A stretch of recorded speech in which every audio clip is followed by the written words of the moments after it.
Coming up on Mountain News this morning, advocates and officials are voicing their concern for victims of human trafficking and what can be done to give them more protection.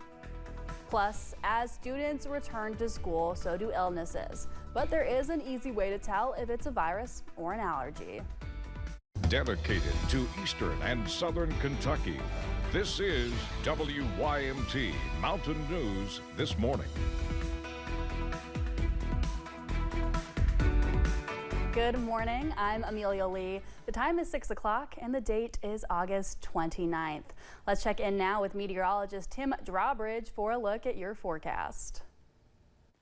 Good morning, Amelia, and good morning, everyone. The heat and humidity crank on today into tomorrow. Records today, 95 London, 94 in Jackson. I think we're going to break that with no problem. Over in Boonville, your record high today is 97, Liberty 97 as well. And the combination of the heat and humidity means that heat index feels like value is triple-digit action again heading through this afternoon. All right, clicker and computer don't want to talk again. Gonna have to send me the weather department counseling session again. Anyhow, let's talk about what's going on regarding the webcam review outside our door right now. Some low clouds and some fog continue to develop. It's 68 right now, and yes, fog and low clouds, somewhat of a problem, similar to what we had yesterday. By 8:30, it is gone. We're basking with warmth across the region this morning. We'll soon bask with sunshine burning off that fog because high pressure is right on top of us. But like yesterday afternoon, there's certain elements coming into play that we'll end up seeing some isolated showers, a thunder shower or two as we head through the afternoon, and a high in hazard up to 95. The weekend forecast, we cool off, then drop the humidity. That's coming up in this hour. Amelia? Tim, thank you. Kentucky's statewide human trafficking task force went before lawmakers on Wednesday morning to discuss challenges in helping the vulnerable population. Kelsey Soto is talking with advocates about the ongoing work to help those who have been exploited. When you try to get a woman who's been dealing with sexual exploitation or trafficking into a shelter, there's some limited, it takes a couple of weeks to get them in.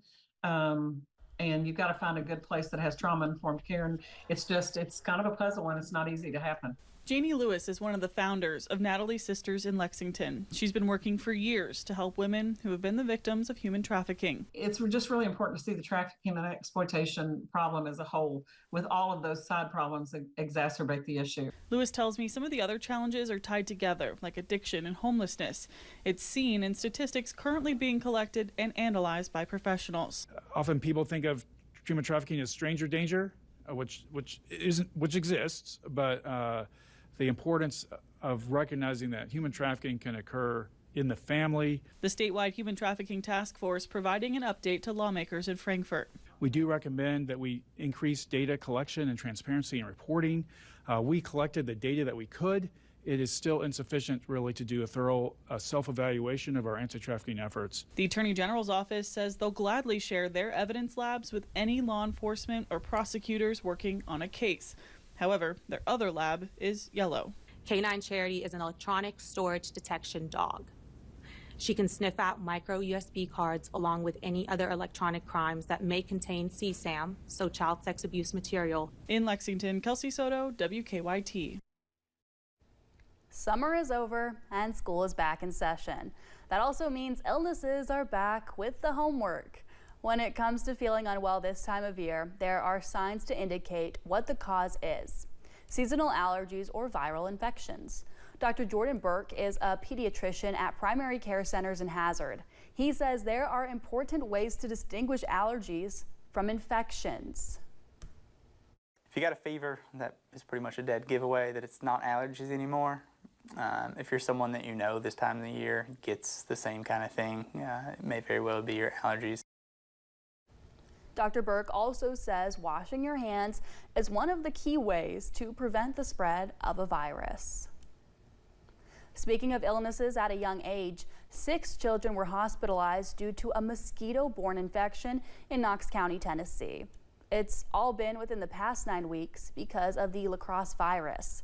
The Knox County Health Department says there typically are not symptoms of the virus, but most people who do get sick have a fever, headache, nausea, and vomiting.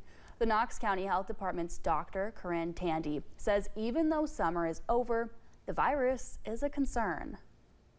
We think school is back and so we're done with summer, but the mosquitoes aren't, and so we often see mosquito season sort of reaching into that late summer through August through September until the temperatures really start cooling down in October. To prevent bites, the doctor recommends using insect repellents, wearing long sleeve shirts and pants, and of course be sure to dump out standing water on your property. Crews will soon be working on a road in Leslie County. Officials with the Kentucky Transportation Cabinet say they are starting a Cape Seal project on September 3rd. The project will be on US 421 from mile point 16 to 21. Officials expect the project to end on September 30th. They say traffic will be closed to one lane until initial treatment has been laid.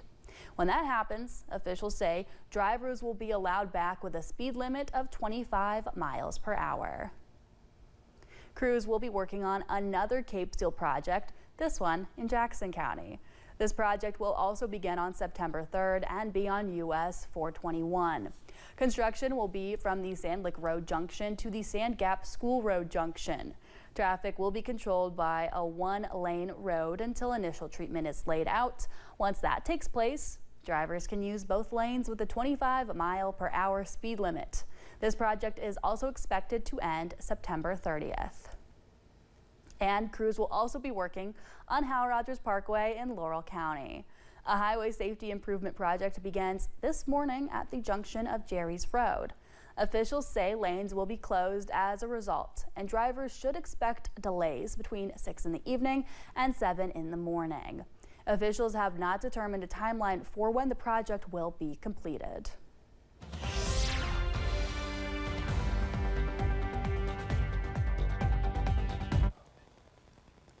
And a good Thursday morning to you. Quiet start to the day. Again, some low clouds and fog have formed over the last couple of hours, but you know the fire drill. Everything burns off by 8, 9 o'clock. Now, we had a few elements come into play with a shower, thunder shower threat.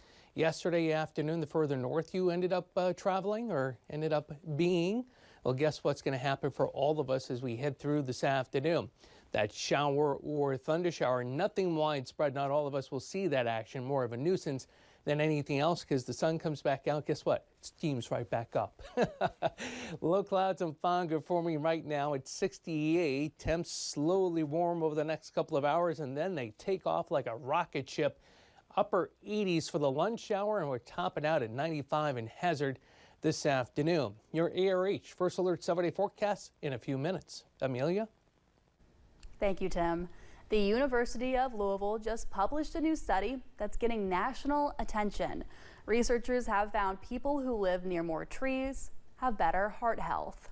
The Green Heart Louisville project started in 2018. During a 4-year period, researchers studied data from 745 people between the ages of 25 and 75.